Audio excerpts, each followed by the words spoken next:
2차 세계대전을 승리로 이끌었던 승리의 주역의 한 사람이었던 영국의 수상 처칠이 만성적인 우울증에 시달렸다라고 하는 것은 익히 잘 알려진 일입니다. 어느 정도였는가 하면 배를 타고 가면 그 배 난간 근처에 있기를 두려워했을 정도라고 그래요. 왠가하면 자살 충동이 갑자기 일어나서 빠질까봐. 근데 어린 시절 그의 아버지는 너가 태어난 것은 우리 집에 우리 가문의 수치다, 가문의 숲이다 라고 이 폭언을 대단히 많이 들었고 어머니는 그것을 방치했다고 그래요. 여러분, 미국의 아브라함 링컨 대통령 역시 이런 정세가 굉장히 심했는데 이 수행원들이 링컨 대통령의 컨디션이 좋지만 않으면 굉장히 긴장을 했다고 그래요. 왠가 하면 혹시 파괴적인 행동을 할까봐. 여러분이 아시다시피 링컨 어린 시절 어머니를 일찍 잃었던 아픔이 있어요. 그런가 하면 약혼을 했는데 그것이 깨어졌어요. 많은 실패를 냈어요. 환경이 비참했어요. 상실감에 많이 빠졌습니다. 그래서 여러 사람들은 이런 이유들 때문에 그가 만성적인 우울증에 시달릴 수 있었을 것이다. 그러나 이분들은 아름답게 살았던 사람들 가운데 한 분들이죠. 뿐만 아니라 시대를 초월해서 그 목회에 아주 탁월한 분, 어떤 분은 황제라까지라는 표현을 씁니다만 어울리지는 않겠습니다만 이 영국에 40년 동안 목회했던 스펄전 목사님 계세요. 이분도 종종 자주 이 영적인 침체, 우울에 빠져서 아주 고생을 많이 했다고 그래요. 이렇게 각 분야에 두각을 드러낸 사람들도 이런 이 침체의 어두움에 사로잡힐 뿐만 아니라 오늘날은 적지 않은 많은 사람들이 이 정신적으로 영적으로 이 침체의 어둠에 시달리는 사람들이 점점 늘어갑니다. 여러분이 아시다시피 과학은 발달했어요. 우리 현대 시대를 지나서 현대 후기 시대라 그러죠. 포스트 모더니즘 시대라고 그러는데 얼마나 여러분 살기가 편리합니까? 과거 전화를 생각해보고 오늘날 이 스마트폰을 생각해 보셨나요? 과거에 걸어다니며 말 타고 당나귀를 타고 다니던 그 시절을 보고 오늘 차를 쌩쌩 달리던 시대를 생각해 보았나요? 그럼에도 불구하고 이상한 일들은 어둡게 정신적으로 영적으로 침체의 경험을 해가는 사람들이 점점 많아져 가고 있어요. 한 통계에 의하면 현대사회에 5명 가운데 1명은 이 우울증에 시달리고 있다. 근데 세계보건기구죠, WHO, 2020년이 되면 이 전 세계 질병의 2번째가 이 우울증이 될 것이다. 그래서 어떤 분은 정신적인 감기가 이 우울증이다. 그렇게 이야기를 해요. 여러분, 저와 여러분도 이런 영적인, 정신적인 이 침체의 어두움에서 자해할 수 있는 사람은 아무도 없습니다. 오늘 특별히 본문에 엘리야 선지자 3년 반 동안이나 비가 오지 않았어요. 기도했어요. 홍수비가 올 만큼 엄청난 위대한 능력의 선지자였어요. 뿐만 아닙니다. 하나님의 백성들을 어두운 길로 인도했던 바알 선지자 450명, 아세라 400명, 850대 1이었는데 여러분, 기도해서 이들을 물리치는 그야말로 능력의 선지, 불의 선지자가 한순간에 정신적으로 아니 영적으로 침체에 빠집니다. 한마디 합니다. 차라리 죽고 싶다. 죽여주십시오. 라고 할 정도로 수락을 냈어요. 왜 이와 같은 일들이 일어나나요? 정신적으로 영적인 침체의 어두움이 우울증의 증세들이 왜 이렇게 나타나는 이유가 뭡니까? 여러 가지 이유가 있어요. 어떤 사람은 상실감, 비참한 환경, 죄 때문에, 사탄의 공격 때문에, 그런가 하면 유전적인 요인도 있고 호르몬이 잘못돼서 그런 경우도 있고 또 다른 육체적인 이상 때문에 올 수도 있다고 그래요. 여러분, 이유도 중요하지만 더 중요한 것은 저와 여러분이 이와 같은 현상들, 증상들이 나타날 수 있습니다. 그래서 오늘 이 엘리야를 통해서 주시는 교훈, 그리고 하나님께서 이와 같은 상황에 있는 엘리야를 어떻게 돌보시는지를 보아서 여러분, 극복하는 지혜를 얻는 것 우리에게 너무나도 중요하지 않을까요? 하나님은 저와 여러분이 행복하게 살기를 원하세요.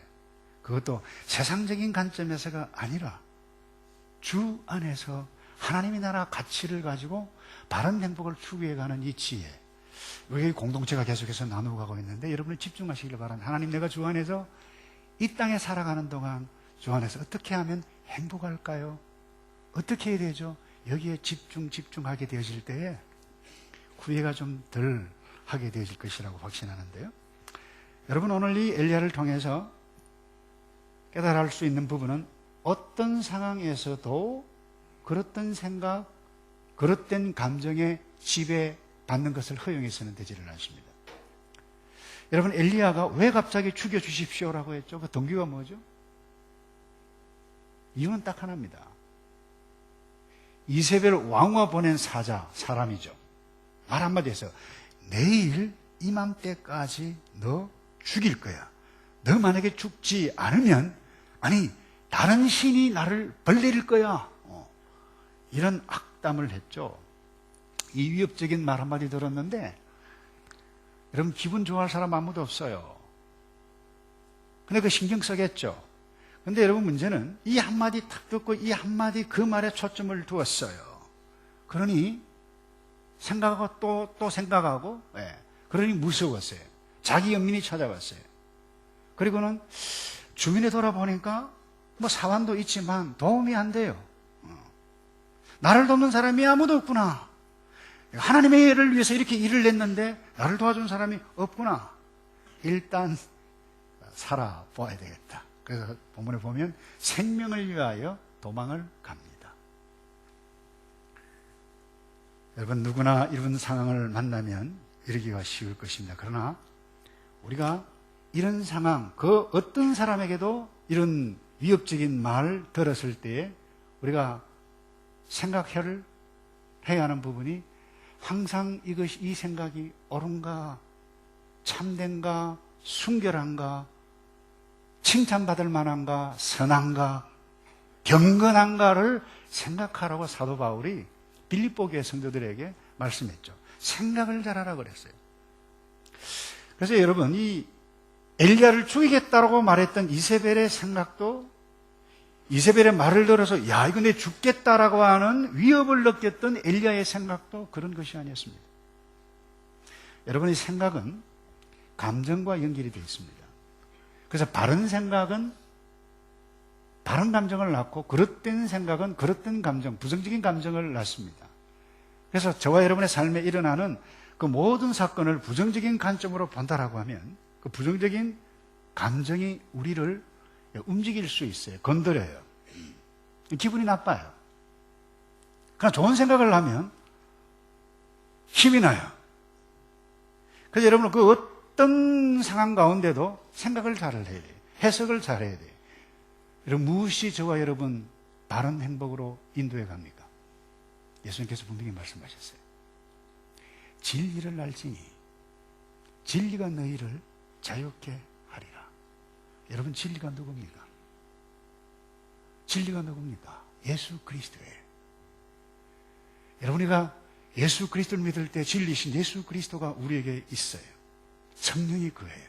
그래서 성령이 그한 사람들이 함께 모인 이 사람들을 가르쳐서 교회라고 그래요.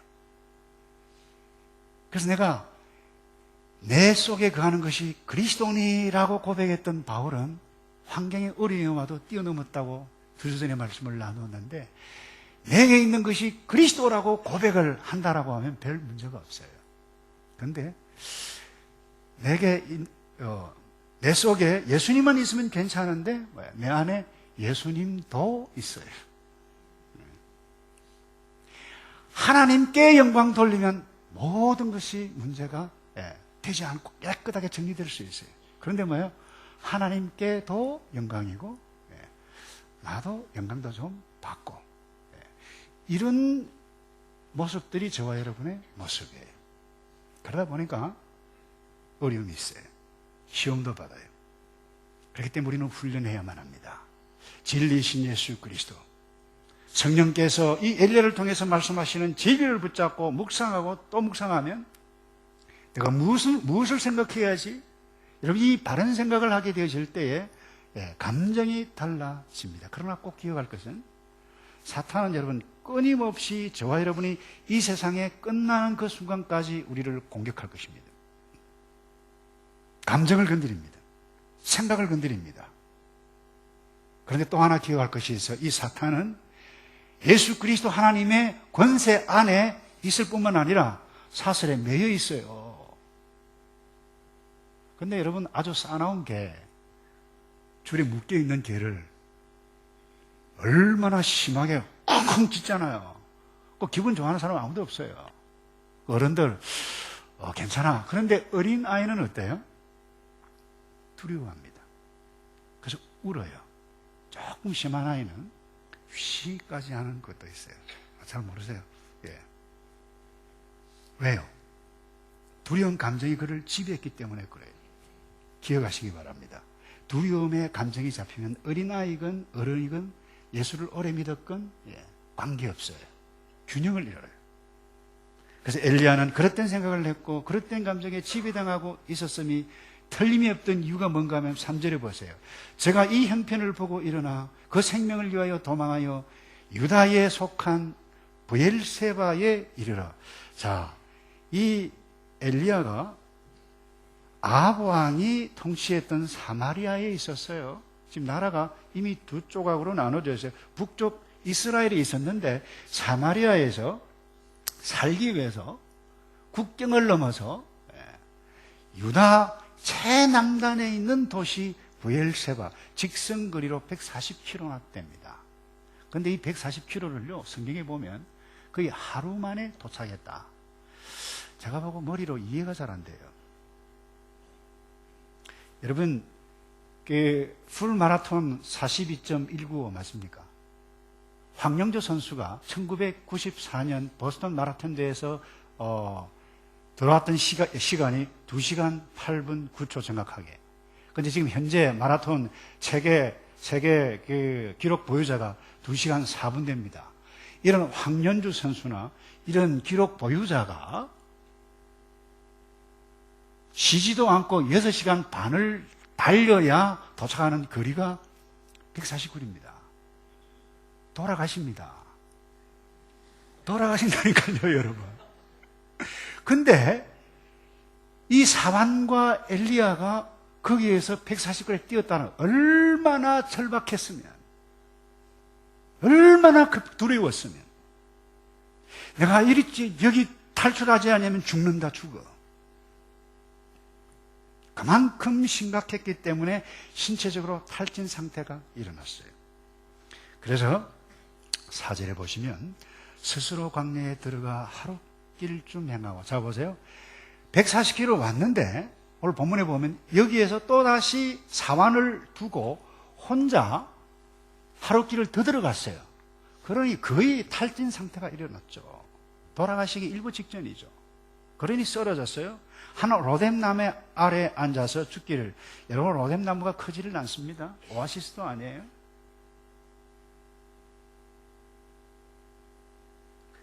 죽었으면 좋겠습니다. 지금 내 생명을 취하소서. 무슨 이야기입니까? 나는 지금 당신을 위해서 일했습니다. 이제 지쳤습니다. 만사가 귀찮습니다. 말하기도 싫습니다. 여러분, 어쩌다가 이렇게 되어졌나요? 무엇이 이렇게 만들어 놓았나요? 여러분, 사실보다 감정에 집중하면 이런 일이 일어날 수 있습니다. 여러분, 대부분 사람은 삶의 실제보다 내가 느끼는 감정에 의해서 움직여져 가는 경우가 대단히 많아요. 객관적으로 오늘 엘리야도 한번 보십시다. 3년 동안 하나님의 일을 너무 잘했어요. 바알 선지자, 아세라 선지자 850대 1, 그야말로 하나님의 영광을 선포했고, 이스라엘 백성들이 우상에 빠지도록 했던 그들을 없애고 백성들을 바른 길로 인도했던 위대한 선지자였습니다. 그런 실패자가 아니었어요. 여전히 하나님의 일을 잘 수행하고 있었어요. 근데 왜 그렇게 됐어요? 이세벨 왕후가 보낸 그 한 사람의 말 때문에 속으로 생각이 시작해서 큰일 났다, 죽겠다. 두려운 감정이 사로잡았어요. 동시에 생각합니다. 뛰면서, 이야, 꼴 좋다. 내가 왜 이렇게 겁이 많지? 어디로 가지? 그런 생각 안 했을까요, 여러분? 바보 아니야 이거. 실패자같이 느끼고 형편없는 겁쟁이처럼 자기 자신을 생각해 봤을 때 여러분 깊숙한 자기의 면에 들어갔을 것입니다. 이것을 전문적인 용어로 감정적 추리라고 부릅니다. 다시 말해서 막연한 느낌을 계속해서 생각하다 보면 그것이 추리해서 사실인 것으로 결론을 내려버려요. 그러면 인지적인 오류를 낳게 됩니다. 예를 들어서 그렇습니다. 한두 번 사건이 좋지 않은 사건이 나타나면 그것을 일반화시켜요. 예를 들면 그래요. 청년이 한두 사람 만났는데 계속 이렇게 태자를 맞았어요. 나는 텄다. 결혼하기는 텄다. 아무도 나를 좋아하지 않아. 나는 이제 말도 아무 사람에게도 말을 붙이지 못할 것 같아 라고 감정적인 추리를 하고 나는 바보 같은 사람이야 혼자 살 수밖에 없을 것 같아 이런 인지적인 오류를 범하는 것입니다. 뿐만 아닙니다.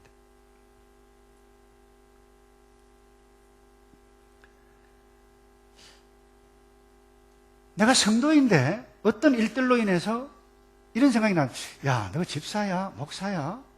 너 성도가 어떻게 그래? 그래서 나는 성도가 아닌 것 같다라고 생각하게 사단이 공격을 합니다. 그러면 나는 성도가 아닌 것 같아. 나는 바보 같아. 이게 뭐예요? 감정적 추리라니까요.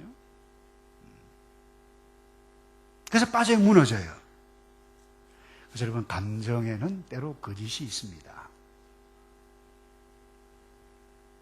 그렇기 때문에 우리가 사실보다 감정에 집중하면 우리는 문제에 점점점 빠지게 되게 맙니다. 결혼한 사람도 그럴 수 있어요. 결혼한 지 6개월도 안 됐는데 여보 난 결혼한 느낌이 들지 않아. 그걸 어쩌자는 겁니까 여러분? 지금 결혼해서 부부로 살고 있는데 다른 사람과 데이트 하시겠어요 그래서? 네.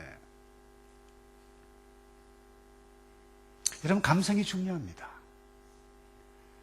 제가 기도하고 고민스러운 부분이 이래요. 오늘날 우리는 현대 후기 시대를 살고 있는데 여기는 감성 시대입니다.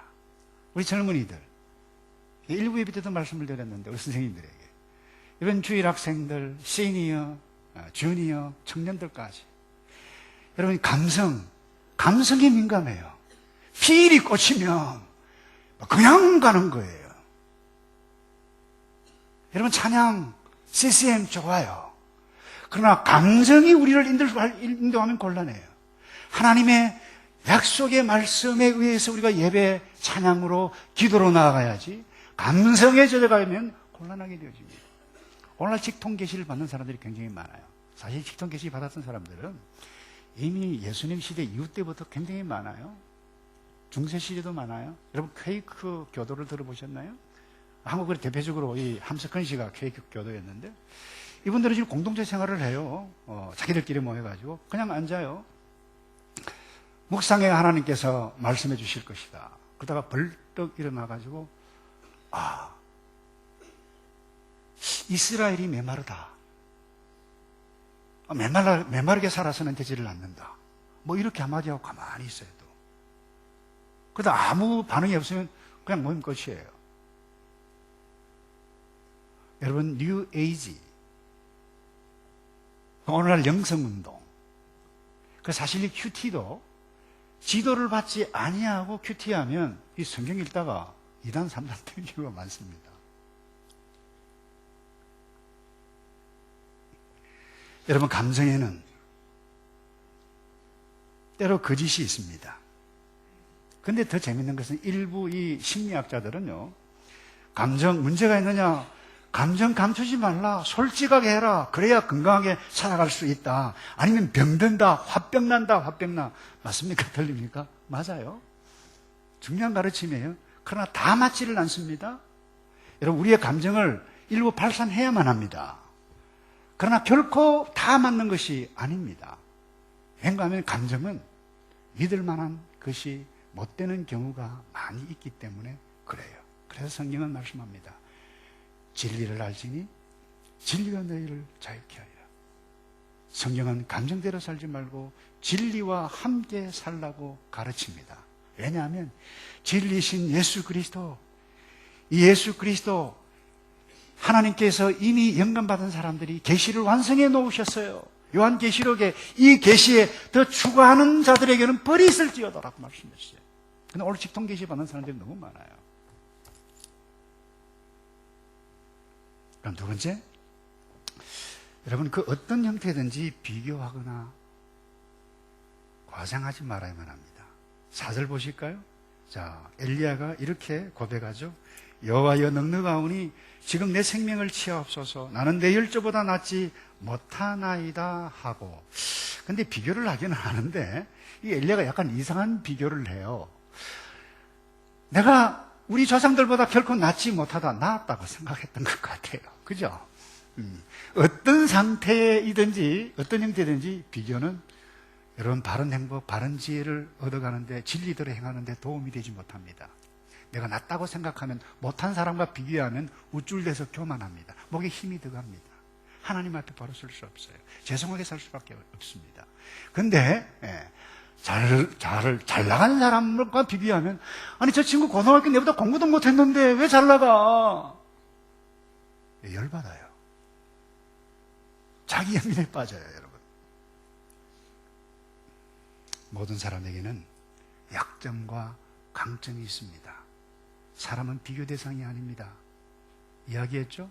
사람은 비교급이 아니라 무슨 급이라고요? 최상급이라고 그랬어요.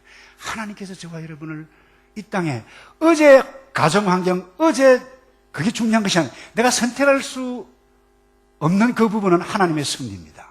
그러나 오늘 내가 여기 있다라고 하면 하나님께서 내게 이렇게 인도해 주셨네요. 나에게 이렇게 잘하는 부분이 있네요. 그러나 이런 약점이 있네요. 이 약점을 위해서 하나님 앞에 나아가 내가 성화되어 거룩함으로 나아가는 성도로 살아가겠습니다 라고 하는, 이것이 저와 여러분이 나아갈 길이지 비교해서는 되지 아니한다라고 하는 부분. 근데 또 하나, 이 엘리야가 잘못 생각하는 부분, 이 부정적인 것을 지나치게 과장해서 생각했어요. 10절을 한번 볼까요? 여기 보면 내가 만군의 하나님 여호와를 위하여 열심히 특심하오니 이는 이스라엘 자손이 주의 언약을 버리고 주의 단을 흘며 칼로 주의 선지자를 죽였음이며. 자, 이까지는 사실이에요. 맞아요. 잘 섬겼어요. 그 다음에 보십시다. 오직 나만 남았건을 저희가 내 생명을 찾아 취하려 하나이다. 자, 오직 나만 남았건을 아니거든요. 함께 일하는 사환도 있었어요.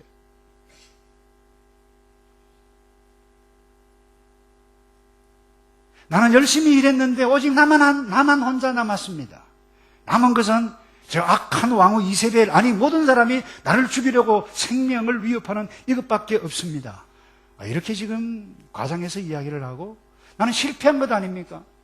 실패한 선지자 아닙니까? 아무도 없습니다, 내 곁에는. 이런 생각을 하면 얼마나 비참할까요?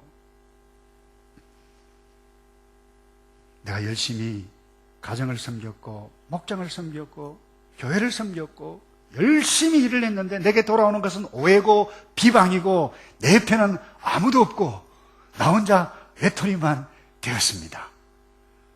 그것도 누가 나를 잡아먹으려고 막 말을 하고 악을 쓰고 나를 죽이려고 하는데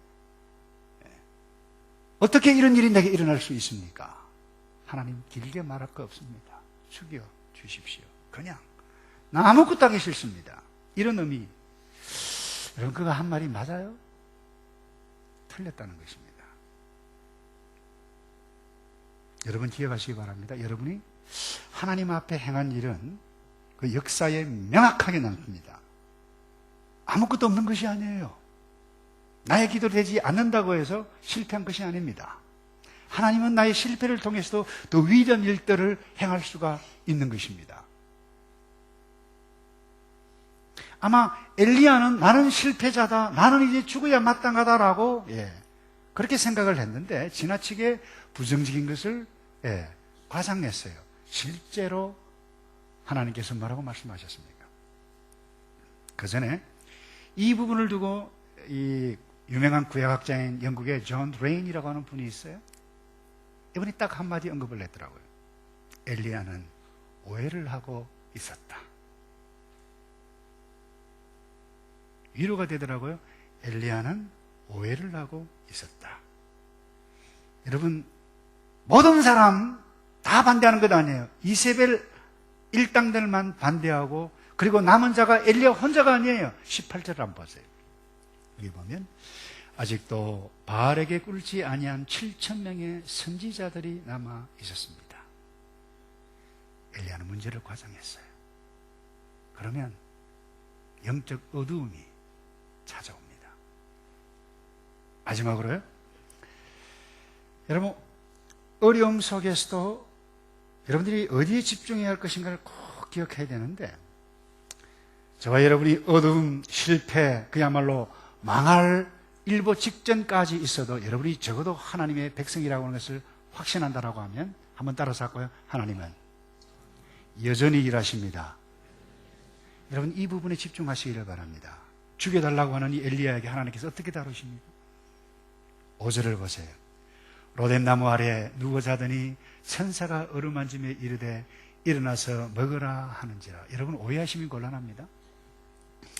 날개 달린 천사가 내려와서 이렇게, 여러분 창세기 19장도 보고 10장도 보면 아브라함에게 나타난 이 두 천사, 또 이 소돔과 고모라에 간 방문한 두 천사, 천사였나요?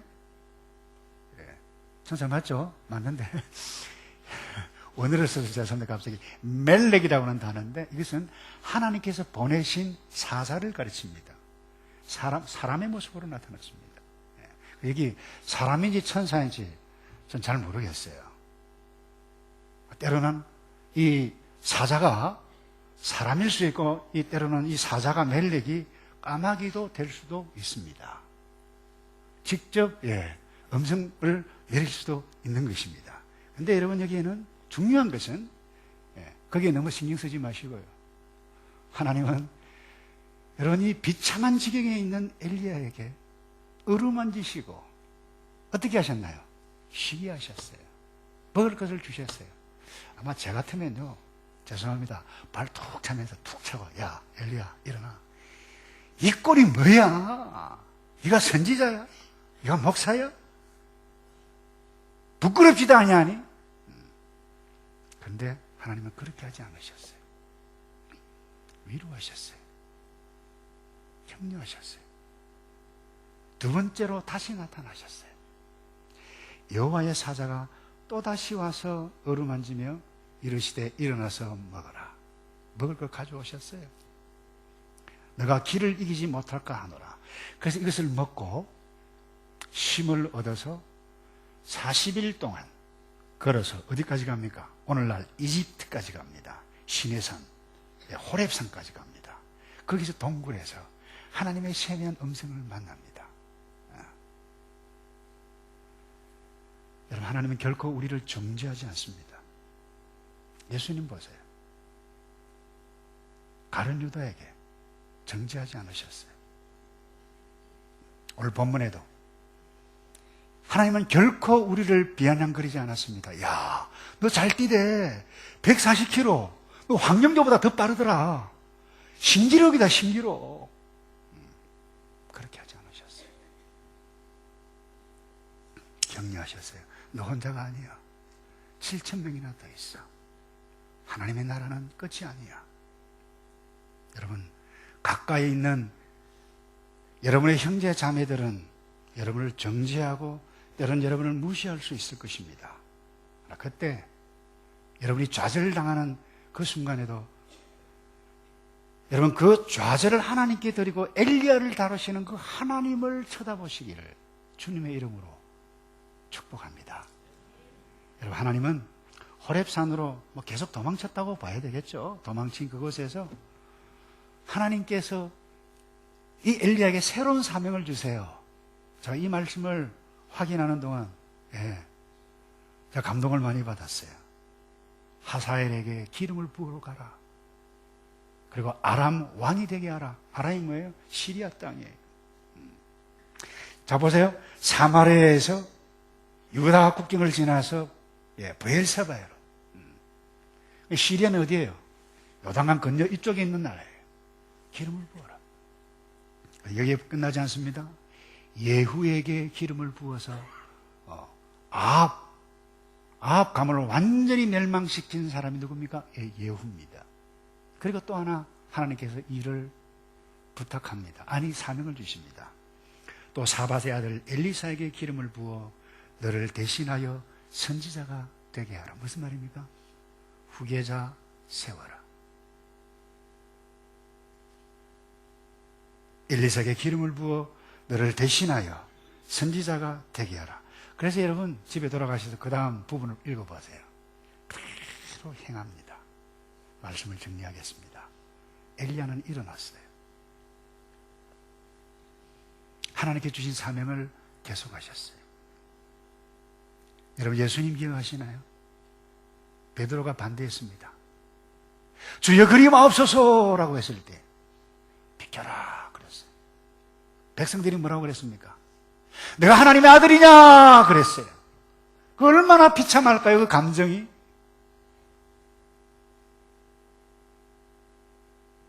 저 나사렛 예수를 십자가 못 박혀 죽이라 죽이라 찢어지는 그 아픔이 우리 예수님께 있었지 않았을까요?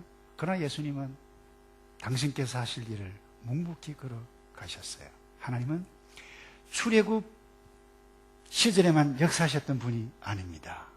엄청난 세월이 흘렀어요. 엘리야 시대에 가뭄 가운데 역사하셨고, 엘리야가 좌절 가운데 있었을 때 다시 호렙산에 굴에 있었던 엘리야에게 찾아오셔서 내가 여기 있다. 너 혼자 아니야. 계속해. 여러분, 하나님은 여전히 저와 여러분의 오늘 일터에 일하고 계시는 살아계신 하나님이십니다. 여러분, 저와 여러분이 여러분을 의기소침하게 만드는 것이 무엇입니까? 근심하게 하는 것이 무엇입니까? 생각을 잘 하시고 엘리야를 보고 또 보고 이 말씀, 오늘 이 공동체에서 함께 선포되었던 이 메시지, 이 진리 말씀을 붙잡고 집중하게 되죠. 우리가 나가야 할 길, 이미 주께서 다 말씀하셨어요. 이 성경에서 다 이미 말씀해 놓으셨어요. 그것 붙잡고 승리해 가시는. 그래서 어려운 가운데도 주님 때문에 감동이 있고 기쁨의 눈물을 흘려가는, 감사해가는, 찬양이 있는 저와 여러분 되시기를 주님의 이름으로 축복합니다. 기도하겠습니다. 아버지, 주님 집중하고 나의 좌절, 어려움이 있을 때 그것 주님 앞에 내어놓고, 그럼에도 불구하고 계속해서 사명을 주시고 일하시는 하나님 붙잡고 예수님께서 나에게 보이신 그 길 걸어가는 이 백성들만 되게 도와 주시옵소서. 예수 그리스도의 이름으로 기도하옵나이다.